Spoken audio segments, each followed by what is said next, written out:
Hello everyone, welcome to Krishna study point.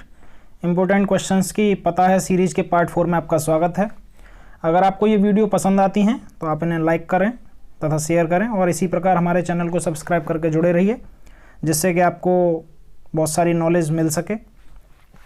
और पता है सीरीज़ के पार्ट 4 में इस बार हम एब्रीविएशंस लेके आए हैं, जिनकी फुल फॉर्म्स काफ़ी सारे एग्जाम्स में आती हैं, जैसे कि एसएससी या रेलवे या बैंकिंग के जितने भी एग्ज़ाम्स होते हैं या कंप्यूटर लिटरेसी से रिलेटेड जो भी एग्ज़ाम्स कंडक्ट कराए जाते हैं गवर्नमेंट के द्वारा, तो उनमें ये एब्रीविएशंस कहीं ना कहीं पूछे जाते हैं। और वनडे एग्ज़ाम्स में तो ये जाहिर सी बात है कि काफ़ी जगह पूछे गए हैं और आगे भी पूछे जाएंगे, इसलिए ये पता है सीरीज़ का पार्ट 4 लाया गया है। और चलते हैं फिर महत्वपूर्ण प्रश्नों पर। और एक तरीके से ये एब्रीविएशंस जो हैं उनकी फुल फॉर्म आपको बतानी है। जैसे जैसे आपके सामने स्क्रीन पर एब्रीविएशंस आते जाएंगे, आपको उनका जो फुल फॉर्म है वो कमेंट करते हुए जाना है, और जो आपको नहीं पता है उसे आप देखते जाएंगे। चलते हैं पहले एब्रीविएशन पर। तो आप देख पा रहे होंगे आपकी स्क्रीन पर पहला एब्रीविएशन है बेसिक, BASIC, बेसिक। आपको इसका फुल फॉर्म बताना है। तो साथ ही साथ मैं आपको ये बताता चलूँ, ये जितनी भी फुल फॉर्म्स आएंगी इसमें कहीं ना कहीं कुछ ऑर्गेनाइजेशन से नेम और कुछ कंप्यूटर लिटरेसी से रिलेटेड उनकी फुल फॉर्म्स, ये सारी चीज़ें मैंने रखी हैं और ये बहुत ही इंपॉर्टेंट है, प्रीवियस एग्जाम्स में काफ़ी बार पूछी भी गई हैं। चलते हैं, तो बेसिक का फुल फॉर्म आपको बताना है। तो मैं आपको बता दूं, ये beginner all purpose symbolic instruction code होता है। ये आप देखते चलें, इसकी फुल फॉर्म होती है beginner all purpose symbolic instruction code. ये आप अपनी स्क्रीन पर देख पा रहे होंगे। ये आप साथ ही साथ अगर आप इस चैनल पर नए हैं तो चैनल को सब्सक्राइब कर सकते हैं और इन्हीं चीज़ों को आप नोट डाउन करते हुए भी जाएंगे, जिससे कि आपको ये हमेशा याद रहें। चलते हैं सेकंड पर, कोबोल, या ये भी एक कंप्यूटर लिटरेसी का एक वर्ड है। और मैं आपको बता दूं, जो बेसिक है वो एक लैंग्वेज है, यानी इंस्ट्रक्शन कोड का मतलब एक लैंग्वेज है जिसकी मदद से हाई लेवल लैंग्वेज और लो लेवल लैंग्वेज जो कंप्यूटर में होती हैं उनको डेवलप किया जाता है और उनको पढ़ाया भी जाता है। तो नेक्स्ट है कोबोल, यानी इसे बोलते हैं कॉमन बिजनेस ओरिएंटेड लैंग्वेज। ये भी एक प्रकार की लैंग्वेज है जो कि हाई लेवल लैंग्वेज मानी जाती है। इसे कॉमन बिजनेस ओरिएंटेड लैंग्वेज कहा जाता है। आप थर्ड देख पा रहे होंगे, फॉर्ट्रन, इसे बोलते हैं फार्मूला ट्रांसलेशन। जो फॉर्ट्रन होता है उसे हम बोलते हैं फार्मूला ट्रांसलेशन। ये आप अपनी स्क्रीन पर देख पा रहे होंगे। 4 पर चलते हैं, रडार। आपको रडार का फुल फॉर्म बताना है। ये कई बार एग्जाम्स में पूछा गया है। ये एसएससी हुआ चाहे रेलवे हुआ, इनमें पूछा जाता है आरआरबी द्वारा। और टेक्निकल एग्जाम्स जितने भी होते हैं, या इलेक्ट्रॉनिक्स से हो या आप अगर इलेक्ट्रिकल से भी हैं, तो बहुत सारी चीज़ें जैसे DRDO MTS का एग्जाम है या DRDO डिफेंस से रिलेटेड जितने भी एग्जाम्स होते हैं उनमें ये चीज़ें पूछी जाती हैं। तो आपको रडार का फुल फॉर्म बताना है। तो रडार का फुल फॉर्म होता है रेडियो डिटेक्शन एंड रेंजिंग। ये आपकी स्क्रीन पर आ चुका है, आप देख सकते हैं, रेडियो डिटेक्शन एंड रेंजिंग। अगला क्वेश्चन है आपकी स्क्रीन पर 5, सोनार। आपको ये भी एक एब्रीविएशन है, इसकी फुल फॉर्म आपको बतानी है। सोनार क्या होता है, ये भी कई बार पूछा गया है। तो ये होता है साउंड नेविगेशन एंड रेंजिंग। जिस प्रकार हम रडार का इस्तेमाल एयरफोर्स वगैरह में या एयर नेविगेशन में करते हैं, उसी प्रकार सोनार जो है, जो साउंड नेविगेशन एंड रेंजिंग है, उसका इस्तेमाल नौसेना संचालन में किया जाता है, या जो हमारी पनडुब्बी वगैरह होती हैं उनके संचालन में किया जाता है, उनके नेविगेशन में किया जाता है। आप 6 देख पा रहे होंगे, लेज़र। ये भी कई बार पूछा गया है। तो लेज़र, जैसा कि आप जानते हैं, लेज़र क्या होता है, एक तरीके की वेव होती हैं, जैसे माइक्रोवेव और रेडियो वेव्स होती हैं, उसी तरीके से एक लेज़र वेव्स भी होती हैं। तो आपको लेज़र का फुल फॉर्म बताना है। मैं आपको इसका एक नोट भी बताऊंगा, पहले इसका फुल फॉर्म बताइए। तो इसका फुल फॉर्म होता है light amplification by stimulated emission of radiation. ये जितनी सारी चीज़ें हैं मैंने इसलिए इंग्लिश में ही ली हैं, जिससे क्योंकि फुल फॉर्म इजीली याद तब भी हो जाए। तो ये होता है light amplification by stimulated emission of radiation. ये आप देख सकते हैं, ये लेज़र का फुल फॉर्म होता है। अब खास बात जो मैं इसके बारे में बताने जा रहा था वो ये कि लेज़र जो होता है उसकी वेव जो होती हैं, जैसे माइक्रोवेव और रेडियो वेव होती हैं, इसी प्रकार से लेज़र जो है वो विजिबल रेंज में आता है। और ख़ास बात ये है लेज़र की कि इस पर जितने भी टेलीफोन्स हैं या जितने भी मोबाइल कम्युनिकेशंस के सिग्नल हैं, वो सारे एक ही बैंड पर लिए जा सकते हैं लेज़र के द्वारा। लेकिन इसमें दिक्कत ये है क्योंकि लेज़र की जो बैंडविड्थ है वो बहुत ज़्यादा होती है, जिसकी वजह से हम इसका इस्तेमाल मोबाइल कम्युनिकेशन या GSM वगैरह में नहीं कर पाते हैं। आगे चलते हैं इसके अनदर मेजर। अब हम चलते हैं मेजर पर। ये भी एक तरीके से लेज़र जैसा ही है, बस इसमें यह है कि इसमें विजिबल लाइट इस्तेमाल ना करके इसमें हम माइक्रोवेव एम्प्लीफिकेशन करते हैं। तो इसका फुल फॉर्म क्या हो जाएगा, microwave amplification of stimulated emission of radiation. यानी लेजर और मेजर में सिर्फ एक थोड़ा सा डिफरेंस है, उसमें लाइट जहां बोला गया है वहां माइक्रोवेव आ जाता है। तो आप ये देख सकते हैं, microwave amplification by stimulated emission of radiation. अगर आपको वीडियो फास्ट लगती है तो आप इसे थोड़ा सा स्लो करके भी देख सकते हैं। अगला है डीएनए। ये तो बहुत प्रचलित है और ये बायोलॉजी से रिलेटेड एक शब्द है जो कि हमारे शरीर में पाया जाता है। और डीएनए का फुल फॉर्म मैं उम्मीद करता हूँ आप सभी को आता होगा, तो आप सभी कमेंट करेंगे। तो डीएनए का फुल फॉर्म होता है डीऑक्सी राइबो न्यूक्लिक एसिड। ये हमारे क्रोमोसोम्स और हमारी जो जीव जगत की प्रणाली है उस पर काम करता है। आगे हम चलेंगे आरएनए पर। तो आरएनए भी डीएनए की तरह ही है, ये भी क्रोमोसोम से रिलेटेड चीज़ है और ये हमारे केंद्रक वगैरह में पाए जाते हैं। तो इसका मतलब होता है राइबो न्यूक्लिक एसिड। ठीक है, ये आपको ध्यान रखना है। आगे आ रहा है थेल, THEL, ये आपको बताना है। ये बहुत ही मोस्ट इंपॉर्टेंट है और ये भी टर्मिनोलॉजी कहीं ना कहीं डिफेंस से जुड़ी हुई है, तो मैं आपको बताता चलता हूँ। तो बहुत सारी चीज़ें हैं जो आपको ध्यान रखनी है। तो थेल का क्या होता है? Tactical high energy laser.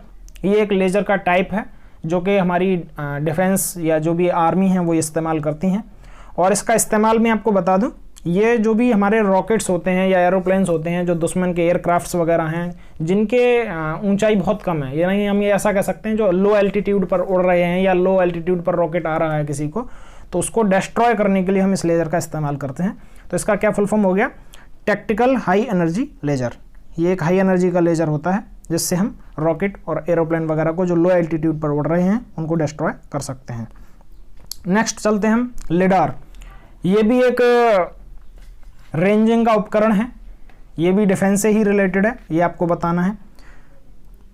तो लिडार कुछ नहीं है, लिडार सेम है जैसे कि हमारा रडार होता है, सोनार होता है। इसी तरीके से अगर हम जैसे हम रडार में बात करते हैं रेडियो डिटेक्शन एंड रेंजिंग की और सोनार में बात करते हैं साउंड नेविगेशन एंड रेंजिंग की, तो इन दोनों में अंतर क्या है कि जब भी हम रडार की बात करते हैं तो रडार में हम रेडियो वेव्स का इस्तेमाल करते हैं और जब हम सोनार की बात करते हैं तो उसमें साउंड वेव्स का इस्तेमाल करते हैं। इसी तरीके से अगर हम लाइट वेव्स का इस्तेमाल करें तो उसे हम लिडार कहते हैं, यानी लाइट डिटेक्शन एंड रेंजिंग, ये इसकी फुल फॉर्म है, आपको ये ध्यान रखना है। फिर हम बात करेंगे लिगो, LIGO। मैं आपको बता दूं लिगो 2016 से 18 के बीच में और उससे पहले भी हमारे यहाँ की भी कुछ हैं, जो इंदौर में एक सेंटर है जिसकी वजह से हम इससे टच में थे। तो लिगो क्या है? जब भी कोई ब्लैक होल जन्म लेता है या कोई ब्लैक होल बनता है तो उसमें से कुछ ग्रेविटेशनल वेव्स निकलती हैं, जिसको आइडेंटिफाई करने के लिए इस ऑब्जर्वेटरी है, ये एक ऑब्जर्वेटरी, इसका जो स्थापना है वो अमेरिका में हो रखी है, वाशिंगटन में। और इसका इस्तेमाल इसलिए किया गया क्योंकि जो गुरुत्वीय तरंगें हैं इनसे हम स्पेस और टाइम, इन दोनों का एक रिलेशन बहुत अच्छी तरीके से माप सकते हैं। तो इसके लिए ये ऑब्जर्वेटरी स्थापित की गई थी। तो इसका फुल फॉर्म आपको बताना है। तो ये है laser interferometer gravitational wave observatory, ये आपको ध्यान रखना है। ठीक है, ये क्या है? Laser interferometer gravitational wave observatory, जो कि ग्रेविटेशनल वेव्स जो ब्लैक होल होते हैं उनसे, जब ब्लैक होल जन्म लेता है तो उसमें से बहुत सारी ग्रेविटेशनल वेव्स बाहर आती हैं, उनको जांचने के लिए इसकी स्थापना की गई थी। नेक्स्ट चलते हैं हम नासा पर। ये बहुत ही प्रचलित शब्द है, नासा तो आप सभी जानते ही होंगे, तो आपको नासा का फुल फॉर्म बताना है। तो नासा क्या है? ये एक अमेरिकन स्पेस एजेंसी है, तो आपको इसकी फुल फॉर्म देख लेनी है। National aeronautics and space administration इसकी फुल फॉर्म है, national aeronautics and space administration. यानी ये अमेरिका की एक स्पेस एजेंसी है जो कि एरोनॉटिक्स के काम देखती है और स्पेस का एडमिनिस्ट्रेशन करती है। अब आगे चलते हैं ADB। आपको ADB की फुल फॉर्म बतानी है। तो ADB क्या है? ये एशियन डेवलपमेंट बैंक है, ये आप देख सकते हैं। एशियन डेवलपमेंट बैंक का मतलब क्या है? जब भी हम बहुत सारी परियोजनाओं पर काम कर रहे होते हैं, जब भी हमें लोन वगैरह की ज़रूरत होती है, तो ADB और AIIB इंफ्रास्ट्रक्चर डेवलपमेंट बैंक वगैरह जो होती हैं, ये इनसे हम भारत या अन्य देश, एशियन देश, वो लोन प्राप्त करते हैं। आगे हम चलते हैं DRDO पर। इसका नाम तो आपने बहुत अच्छे से सुना ही होगा। और DRDO इसका फुल फॉर्म होता है defence research and development organisation. आप इन चीज़ों को बहुत अच्छे से याद रखें क्योंकि अभी DRDO का MTS का एग्ज़ाम भी कंडक्ट कराया जाना है और फिलहाल में डिफेंस के और भी एग्जाम्स होने हैं, पुलिस वगैरह के भी, तो उन सब चीज़ों में डिफेंस से रिलेटेड चीज़ें पूछ ली जाती हैं, तो आपको इसका ध्यान रखना है। DRDO क्या है? Defence research and development organisation, ये आप देख पा रहे होंगे अपनी स्क्रीन पर। चलते हैं नेक्स्ट पर। नेक्स्ट है आपका यूनेस्को। यूनेस्को क्या है? यूनेस्को एक ऐसी संस्था है जो कि जो प्राकृतिक या सांस्कृतिक अमूर्त धरोहर होती हैं या विरासत की चीज़ें होती हैं उनको घोषित करता है और उन्हें किसी नुकसान होने से या किसी युद्ध में ख़राब होने से बचाने के लिए इसके नियम बनाए गए हैं। तो यूनेस्को जितनी भी हेरिटेज साइट होती हैं उनकी घोषणा करता है और उनका देख रेख भी करता है। तो यूनेस्को की फुल फॉर्म आपको बतानी है। तो यूनेस्को की फुल फॉर्म आपकी स्क्रीन के सामने आ चुकी है, United Nations and educational scientific and cultural organisation. ये आपको ध्यान रखना है। मैं दोबारा रिपीट कर देता हूँ, आप इस अपनी स्क्रीन पर देख पा रहे होंगे, united nations educational scientific and cultural organisation, ये आपको ध्यान रखना है। नेक्स्ट चलते हैं NATO, NATO, यानी इसका फुल फॉर्म आपको बताना है। ये भी बहुत चर्चा में रहा है, तो ये मैं बता दूं आपको, ये होता है नॉर्थ अटलांटिक ट्रीटी ऑर्गेनाइजेशन। ये आपको ध्यान रखना है, आपकी स्क्रीन पर आ चुका होगा, north Atlantic treaty organisation. Next पर हम चलते हैं IAEA, इसकी फुल फॉर्म भी बतानी है। ये भी बहुत इंपॉर्टेंट है, ये अभी चर्चा में रहा है, इस वजह से मैंने ये इसमें रखा है। तो IAEA होता है इंटरनेशनल एटॉमिक एनर्जी एजेंसी, क्योंकि ये आप जानते होंगे जब भी CBDT की बात आती है, CBDT एक प्रकार का कानून है जिसकी वजह से आप परमाणु परीक्षण नहीं कर सकते हैं। तो जिन जिन देशों ने इस पर हस्ताक्षर किए हैं वो इसको बाध्य हैं कि वो परीक्षण ना कर पाएँ। और ये एक तरीके से एक कानून है जिसको भारत ने नहीं माना है और भारत ने अपने परमाणु परीक्षण जारी किए थे जब अटल बिहारी वाजपेयी जी की सरकार थी उस समय। तो आपको ये ध्यान रखना है, इंटरनेशनल एटॉमिक एनर्जी एजेंसी, ये इसको एटॉमिक एनर्जी को रेगुलेट करने का काम करती है। अब आपको बताना है बिम्स्टेक, ये जो बंगाल की खाड़ी है उसके कुछ सदस्यों का यानी खाड़ी देशों का एक समन्वय है। तो ये इसकी फुल फॉर्म आपको बतानी है। तो इसकी थोड़ी सी बड़ी फुल फॉर्म है लेकिन आपको ध्यान रखनी है। आप अगर इसके कुछ कीवर्ड्स भी ध्यान रख पाते हैं, जैसे मुझे याद आ रहा है, ये जब UPPSC का एक एग्ज़ाम कंडक्ट कराया गया था, एक्चुअल में मुझे ध्यान नहीं है कि वो कौन सा एग्जाम था, लेकिन उसमें बिम्स्टेक देके उसमें M का पूछा गया था कि M कीवर्ड इसमें क्या है। तो इस तरीके से भी आपको ध्यान रखना है। अगर आप बहुत सारी चीज़ें इनको देख पा रहे होंगे तो बिम्स्टेक की फुल फॉर्म क्या होती है, bay of Bengal initiative for multi sectoral technical and economic corporation. ये आप देख पा रहे होंगे, bay of Bengal initiative for multi sectoral technical and economic corporation. ये बिम्स्टेक की फुल फॉर्म है, बिम्स्टेक। ये आपको ध्यान रखना है, बहुत ही इंपॉर्टेंट है ये, इसलिए मैं इसको 2-3 बार बता रहा हूँ। Bay of Bengal initiative for multi sectoral technical and economic corporation, ये आपको ध्यान रखना है। चलते हैं नेक्स्ट पर, SCO। ये तो आप जानते ही होंगे, ये चाइना का एक ऑर्गेनाइजेशन है जिसे हम संघाई कॉरपोरेशन ऑर्गेनाइजेशन कहते हैं। ये आप अपनी स्क्रीन पर देख पा रहे होंगे। तो अब आप 21 IMF देख सकते हैं। IMF भी एक वर्ल्ड बैंक का हिस्सा है, यानी वर्ल्ड बैंक के जो हिस्से हैं उनका एक संयुक्त उपक्रम है ये IMF, जिसे हम इंटरनेशनल मॉनेटरी फंड कहते हैं। ये आप देख पा रहे होंगे। ये कुछ जो वर्ल्ड बैंक वगैरह हैं, ये अपना जो भी हम ऐसे कह सकते हैं कि जब भी हमें किसी देश की मदद करनी होती है, जब भी किसी देश को लोन मुहैया कराया जाना होता है, तो वर्ल्ड बैंक जो है वो IMF के थ्रू उसको प्रोवाइड कराता है। नेक्स्ट चलते हैं आसियान। ये भी एक एसोसिएशन है, तो इसकी फुल फॉर्म आपको बतानी है। ये भी एक एब्रीवेशन है। तो ये होता है association of south east Asian nation, ये आप देख पा रहे होंगे अपनी स्क्रीन पर। आगे चलते हैं UNDP। तो UNDP की आपको फुल फॉर्म बतानी है, और मैं साथ ही साथ इसका एक और क्वेश्चन यहाँ डाल देता हूँ कि UNDP का हेडक्वार्टर कहाँ है, ये आपको बताना है। तो UNDP क्या है, यूनाइटेड नेशंस डेवलपमेंट प्रोग्राम। ये आप अपनी स्क्रीन पर देख पा रहे होंगे, यूनाइटेड नेशंस डेवलपमेंट प्रोग्राम। और इसका हेडक्वार्टर कहाँ है, हेडक्वार्टर एट ये नैरोबी केन्या में है, ये आपको ध्यान रखना है। नैरोबी UNDP, जो UNDP है उसका हेडक्वार्टर कहाँ पड़ता है, केन्या में। ये आपको ध्यान रखना है, ठीक है। नेक्स्ट चलते हैं हम ILO। ILO आपको बताना है कि ये क्या है। तो ILO भी एक संस्था है, इसे बोलते हैं इंटरनेशनल लेबर ऑर्गेनाइजेशन। इसका हेडक्वार्टर लंदन में है, ये आपको ध्यान रखना है। ये जो लेबर रूल होते हैं या लेबरों के लिए जो हमारे ह्यूमन राइट्स होते हैं उनके लिए काम करती है। नेक्स्ट हम चलते हैं वाडा पर। वाडा का जब भी हम गेम्स की बात करते हैं तो वाडा और NADA, नाडा, इनका नाम जरूर चर्चा में आता है, क्योंकि जब भी कोई खिलाड़ी डोपिंग केस में फंसता है तो इनकी जांच वाडा और नाडा ही करती हैं। तो वाडा की फुल फॉर्म होती है वर्ल्ड एंटी डोपिंग एजेंसी, जैसा कि आप अपनी स्क्रीन पर देख पा रहे होंगे। वाडा मतलब वर्ल्ड एंटी डोपिंग एजेंसी। इसी तरीके से अगर ये वाडा जो है वो वर्ल्ड लेवल पर काम करती है, यानी ग्लोबली रूप से काम करती है। और जब हम NADA यानी नाडा की बात करते हैं तो ये हमारे नेशनल तरीके से काम करती है, यानी ये हमारे भारत के लिए बनी हुई एजेंसी है, जिसे हम बोलते हैं नेशनल एंटी डोपिंग एजेंसी, जैसा कि आप इसके अपनी स्क्रीन पर देख पा रहे होंगे। नाडा मतलब नेशनल एंटी डोपिंग एजेंसी। ये दोनों ही एजेंसी जब कोई खिलाड़ी डोप करता है, डोप करने का मतलब ये है कि कुछ गलत दवाओं का इस्तेमाल करके अपने खेल को प्रभावित करता है, उन चीज़ों की जांच के लिए एजेंसी बनी हुई हैं। और आगे चलते हैं। ओपेक 27 ये एब्रीवेशन है ओपेक, ये आपको बताना है। तो ओपेक होता है organisation of the petroleum exporting countries, यानी ऐसी कंट्रीज का समूह जो पेट्रोलियम यानी पेट्रोल का एक्सपोर्ट करते हैं, यानी एक ऐसा संगठन या ऐसे देशों का संगठन जो कि ऑयल को या पेट्रोलियम को एक्सपोर्ट करते हैं, ये ओपेक उनका संगठन है। ठीक है, ये आपको ध्यान रखना, ये भी कई बार एग्जाम्स में पूछा गया। अब आपको बताना है LTE ही। जनरली आपने देखा होगा जब आप 4G नेटवर्क का इस्तेमाल कर रहे होते हैं तो आपके मोबाइल में स्क्रीन पर जब जहाँ नेटवर्क होता है वहाँ पर LTE लिखा हुआ आता है, तो इसकी फुल फॉर्म आपको बतानी है।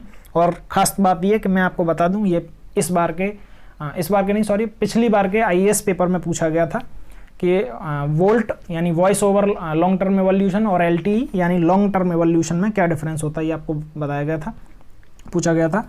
तो आप देख सकते हैं 28 LTE का फुल फॉर्म क्या होता है, लॉन्ग टर्म एवोल्यूशन।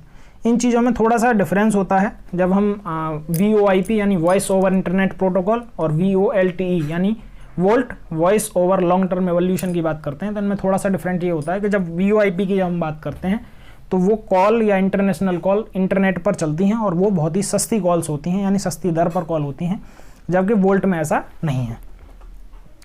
नेक्स्ट हम चलते हैं VoLTE, जैसा कि मैं भी इसके बारे में चर्चा ही कर रहा था। Voice over long term evolution इसकी फुल फॉर्म होती है, जैसा कि आप अपनी स्क्रीन पर देख पा रहे होंगे। Voice over long term evolution आप अपनी स्क्रीन पर देख पा रहे होंगे। नेक्स्ट हम चलते हैं SIDBI यानी SIDBI, इसकी फुल फॉर्म भी बतानी है। SIDBI एक ऐसी संस्था है जो कि स्मॉल और जो लघु उद्योग होते हैं उनकी मदद के लिए आगे आती है। तो आप इसको भी देख पा रहे होंगे। SIDBI यानी small industrial department bank of India, ये डिपार्टमेंट ना होकर डेवलपमेंट है, यहाँ थोड़ा ये मिस्टेक है, आप इसे देख सकते हैं।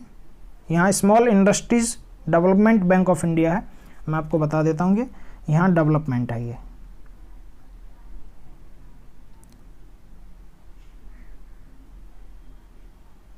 ये आप देख पा रहे होंगे अपनी स्क्रीन पर। तो small industries development bank of India, ये SIDBI की फुल फॉर्म है। आप आगे देख पा रहे होंगे HTML, ये भी कंप्यूटर लिटरेसी से रिलेटेड शब्द है, ये CCC वगैरह में भी पूछा जाता है और अन्य कॉम्पिटिटिव एग्जाम्स में भी पूछा जाता है। इससे बोलते हैं हाइपर टेक्स्ट मार्कअप लैंग्वेज। ये हमारी वेब पेजेस को बनाने में मदद करता है, जो हमारी वेबसाइट होती है उनके वेब पेज बनाने में HTML का प्रयोग किया जाता है। ये आप देख पा रहे होंगे हाइपर टेक्स्ट मार्कअप लैंग्वेज, ये आपका आंसर है। आगे देख पा रहे होंगे CAD, ये भी कंप्यूटर से रिलेटेड है, इसे बोलते हैं कंप्यूटर एडेड डिज़ाइन। ये आप देख पा रहे होंगे कंप्यूटर एडेड डिज़ाइन। इसी तरीके से अगर हम बात करें CAM, तो इसे बोलते हैं कंप्यूटर एडेड मैन्युफैक्चरिंग, ये आप अपनी स्क्रीन पर देख पा रहे होंगे। CAM यानी कंप्यूटर एडेड मैन्युफैक्चरिंग, ये आप देख पा रहे होंगे। नेक्स्ट पर हम चलते हैं GUI, ये भी कंप्यूटर रिलेटेड शब्द है, तो इसे बोलते हैं हम ग्राफिकल यूजर इंटरफेस। तो आप GUI की फुल फॉर्म आपको बतानी है, ये होती है ग्राफिक यूजर इंटरफेस, ये आप देख पा रहे होंगे, ये आपको ध्यान रखनी है। नेक्स्ट हम चलते हैं मॉडम, ये भी कई बार पूछा गया है। तो मॉडम क्या होता है, मॉडुलेटर एंड डिमॉडुलेटर इसका बोलते हैं, या मॉडुलेटर डिमॉडुलेटर इसका फुल फॉर्म होता है, ये भी आपको ध्यान रखना है। ठीक है, ये आप देख पा रहे होंगे अपनी स्क्रीन पर, मॉडुलेटर डिमॉडुलेटर मॉडम की फुल फॉर्म होती है। नेक्स्ट चलते हैं LAN पर, LAN यानी लोकल एरिया नेटवर्क, जैसा कि आप जानते ही हैं इसको लोकल एरिया नेटवर्क कहते हैं। ठीक है, नेक्स्ट चलते हैं WAN, WAN यानी वाइड एरिया नेटवर्क, इसकी full form wide area network होती है। ये सब कंप्यूटर से रिलेटेड वर्ड्स हैं और ये की वर्ड्स हैं, इनको ध्यान रखना बहुत जरूरी है। जैसे रैम, रैंडम एक्सेस मेमोरी, इसका फुल फॉर्म होता है, ये आप देख पा रहे होंगे। नेक्स्ट हम रोम पर चलते हैं। रोम क्या है, रोम रीड ओनली मेमोरी को कहते हैं, और जो रैम होता है जैसा कि मैंने अभी बताया था, रैम होता है रैंडम एक्सेस मेमोरी, ये आपको ध्यान रखना है। अब हम आगे चलते हैं DFCCIL। जब भी हम रेलवेज़ की बात करते हैं तो रेलवे एक बहुत ही बड़ा नियोक्ता है, हम जैसा कि सभी जानते हैं। तो अभी जो कुछ फ्रंट कॉरिडोर्स बनाए जा रहे हैं, तो उसके लिए एक कंपनी का चयन किया गया था जो कि रेलवे के अधीन और भारत सरकार के रेल मंत्रालय के अधीन ही काम कर रही है। तो इसे हम बोलते हैं dedicated front corridor corporation India limited. तो ये आप देख पा रहे होंगे, dedicated front corridor corporation India limited इसका पूरा नाम है, ये भी आपको ध्यान रखना है। अब आपको बताना है एनपीआर। अभी एनपीआर, सीए ये सभी चलन में थे, तो आपको ये ध्यान में रखना है कि इसका फुल फॉर्म क्या होता है। तो एनपीआर क्या होता है? नेशनल पॉपुलेशन रजिस्टर होता है, ये आपको ध्यान रखना है, ये आप देख पा रहे होंगे। अब आपको पूछा गया सीईए, सीए की फुल फॉर्म भी आपको ध्यान रखनी है, जो लोग नहीं जानते हैं वो इसको ज़रूर देखते जाएं। सिटीजनशिप अमेंडमेंट एक्ट इसका पूरा नाम है, ये आप देख सकते हैं सीए का। नेक्स्ट हम चलते हैं 43 पर, SIPRI सिप्री, ये भी एक एजेंसी है, इसका हेडक्वार्टर मैं आपको बता दूं, सिप्री का हेडक्वार्टर स्टॉकहोम में है, ये आपको ध्यान रखना है। तो सिप्री क्या है? ये एक ऑर्गेनाइजेशन है जो कि शांति के लिए काम करता है, तो आपको ये ध्यान रखना है। इसका full form Stockholm international peace research institute है, ये आपको ध्यान रखना है। और ये जितनी भी परमाणु संधियां होती हैं उनके लिए भी काम करता है। अब नेक्स्ट है IFSC। जैसा कि आप सभी जानते हैं कि सभी बैंकों का एक IFSC कोड होता है, इसकी फुल फॉर्म आपको बतानी है। तो इसकी फुल फॉर्म होती है इंडियन फाइनेंशियल सिस्टम कोड, ये आपको ध्यान रखना है, जैसा कि आप अपनी स्क्रीन पर देख पा रहे होंगे। अब आपको बताना IRPES।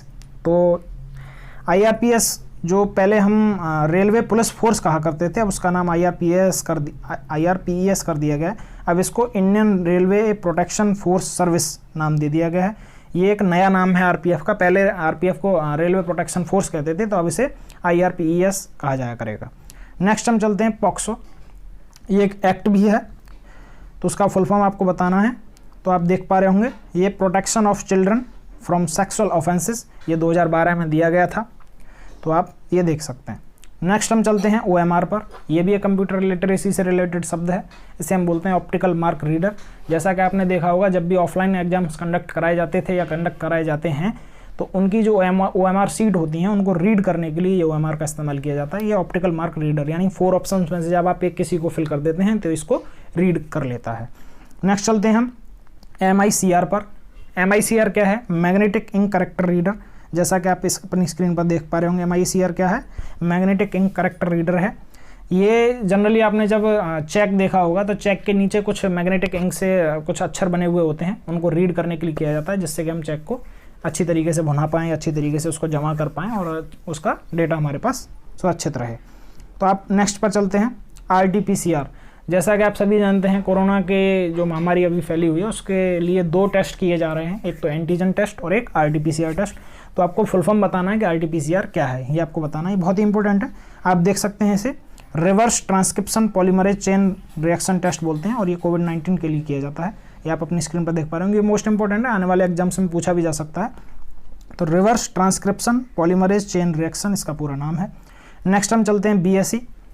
तो BSE क्या है? Bharat stock exchange. आपको ये भी ध्यान रखना है कि भारत का पहला स्टॉक एक्सचेंज BSE ही है, तो आपको ये ध्यान रखना है। तो भारत स्टॉक एक्सचेंज ये फर्स्ट इंडियन स्टॉक मार्केट है, ये आपको ध्यान रखना है। नेक्स्ट हम चलते हैं उजाला, ये एक स्कीम है, ये आपको बताना है। तो इसकी फुल फॉर्म होती है उन्नत ज्योति अफोर्डेबल LEDs फॉर ऑल, यानी ये केंद्र सरकार द्वारा चलाई गई एक योजना है जिसमें ये बताया गया है कि हम सभी को LEDs, यानी जो हम CFL वगैरह या 100 वाट्स के बल्ब इस्तेमाल करते हैं, उनकी एनर्जी कंजप्शन बहुत ज़्यादा होती है, तो एनर्जी कंजप्शन को बचाने के लिए और जो LEDs हैं वो कम कीमत में मिल सकें, इस चीज़ को देने के लिए लोगों को उजाला स्कीम लाई गई थी, तो ये आपको ध्यान रखना है। तो ये क्या है? Unnat Jyoti by affordable LEDs for all, ये आपको ध्यान रखना है। नेक्स्ट हम चलते हैं ASCII, ये भी कंप्यूटर लिटरेसी से रिलेटेड शब्द है, इससे बोलते हैं American standard code for information interchange, ये आपको ध्यान रखना है। ASCII क्या है? American standard code for information interchange, ये आपको ध्यान रखना है। नेक्स्ट हम चलते हैं 53 EBCD, इसे बोलते हैं एक्सटेंडेड बाइनरी कोडेड डेसिमल, यानी हमारा जो कंप्यूटर है वो बाइनरी सिस्टम पर काम करता है, और बाइनरी सिस्टम में जो बाइनरी कोडेड डेसिमल होता है उसमें हम किसी भी एक डेसिमल डिजिट को 3 बाइनरी डिजिट्स के रूप में लिख सकते हैं। जैसे मान लीजिए हमें 7 लिखना है तो हम बाइनरी में से 111/2 लिखते हैं, तो ये आपको ध्यान रखना है। इसी तरीके से ये एक्सटेंडेड बाइनरी कोडेड डेसिमल एक कोड होता है जिस पर हमारा कंप्यूटर काम करता है, ये आपको ध्यान रखना है। 54 है HTTP, ये एक प्रोटोकॉल है, जैसे हमारा आईपी होता है यानी इंटरनेट प्रोटोकॉल। आईपी प्रोटोकॉल के 2 वर्जन होते हैं, एक IP16 एक IP32, ये आपको ध्यान रखने हैं। ये HTTP भी एक सेम प्रोटोकॉल ही है, इसे हम हाइपर टेक्स्ट ट्रांसफ़र प्रोटोकॉल कहते हैं, ये आपको ध्यान रखना है। साथ ही साथ मैं आपको बता दूं हाइपर टेक्स्ट ट्रांसफ़र प्रोटोकॉल की तरह एक FTP भी होता है, FTP, जिसे हम फाइल ट्रांसफ़र प्रोटोकॉल कहते हैं, ये आपको ध्यान रखना है। अब हम बात करेंगे SMTP की।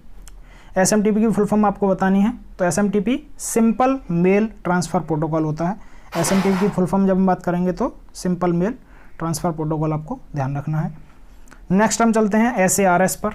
जैसा कि अभी मैंने बताया ही था कि RT-PCR जो टेस्ट है वो कोविड-19 के लिए किया जाता है। और कोविड-19 किस प्रकार का वायरस है, तो ये एक SARS-CoV-2 वायरस है, तो आपको SARS की फुल फॉर्म बतानी है। तो आप देख पा रहे होंगे, इसे कहते हैं severe acute respiratory syndrome. SARS की फुल फॉर्म होती है सीवियर अक्यूट रेस्पिरेटरी सिंड्रोम, ये आप देख पा रहे होंगे अपनी स्क्रीन पर। नेक्स्ट हम चलते हैं WWW, इसकी खोजकर्ता भी आपको बताने हैं। तो WWW की फुल फॉर्म होती है वर्ल्ड वाइड वेब, ये आप अपनी स्क्रीन पर देख पा रहे होंगे। और इसकी खोज टिम बर्नर्स-ली ने की थी, ये आपको ध्यान रखना है, टिम बर्नर्स-ली, ये आपको ध्यान रखना है।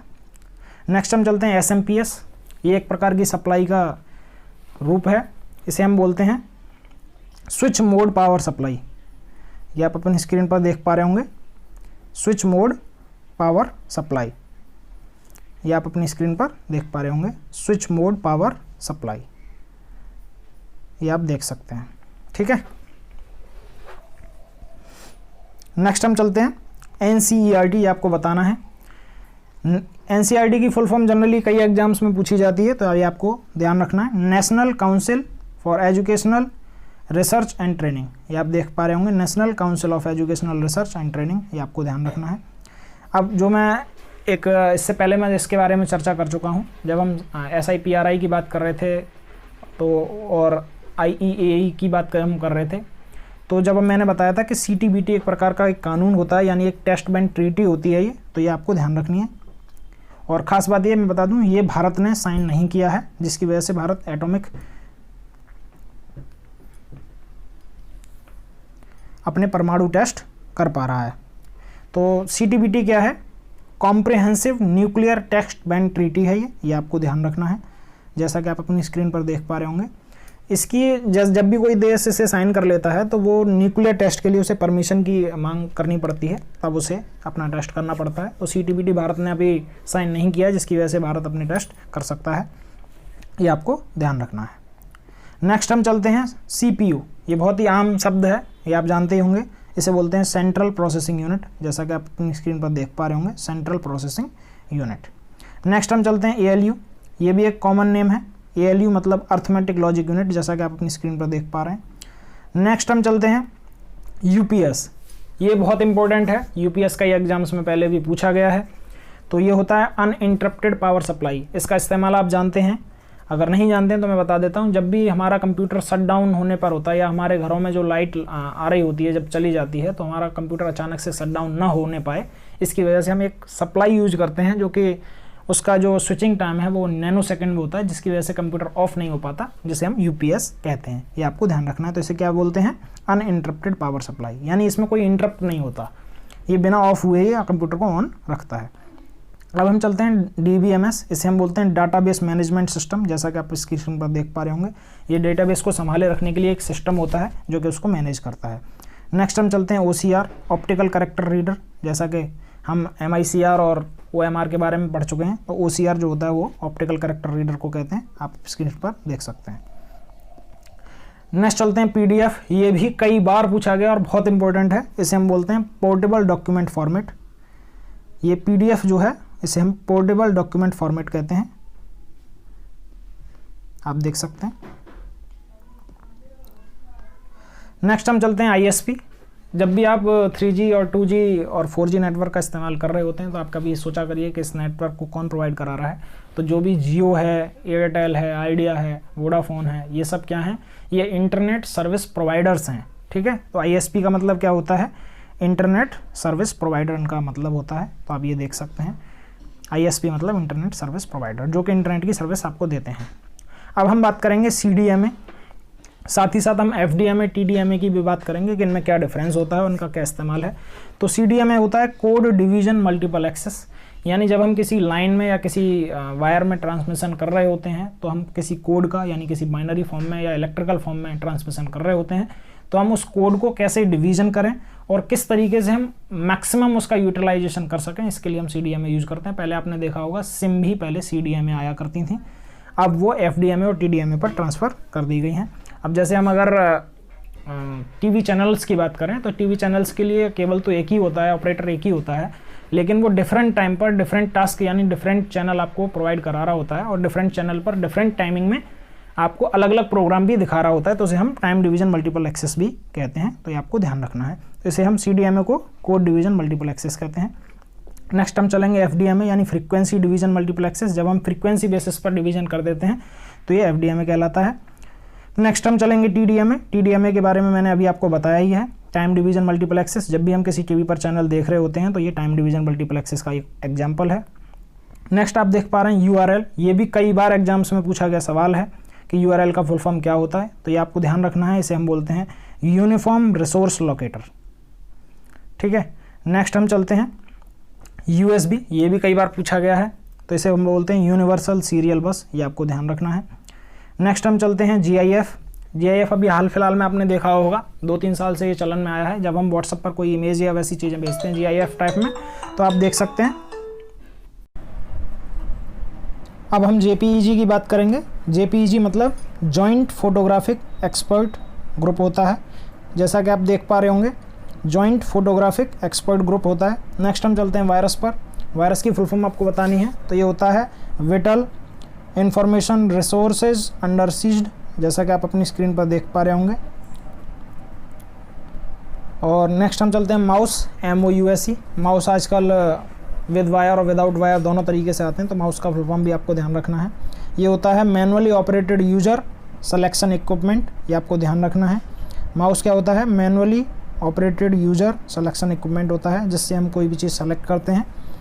नेक्स्ट हम चलते हैं GSM। जैसा कि मैंने अभी CDMA, TDMA और FDMA के बारे में जब चर्चा की थी तो मैंने GSM पर भी डिस्कस किया था।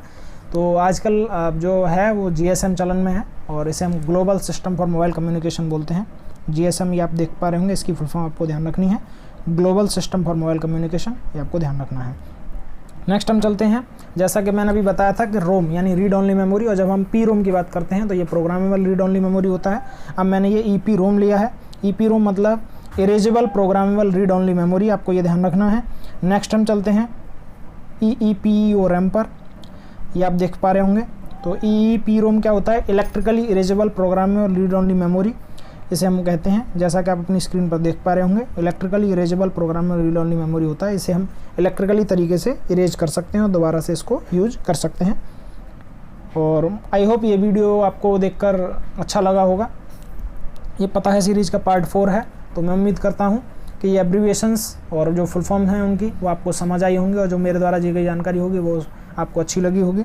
और इसी के साथ मैं कहूँगा कि अगर ये वीडियो आपको पसंद आती हैं तो आप इन्हें लाइक करो, शेयर करो और हमारे चैनल के साथ सब्सक्राइब करके इसी तरीके से जुड़ते रहिए और नेक्स्ट वीडियो आप देखते रहिए। Thanks for watching.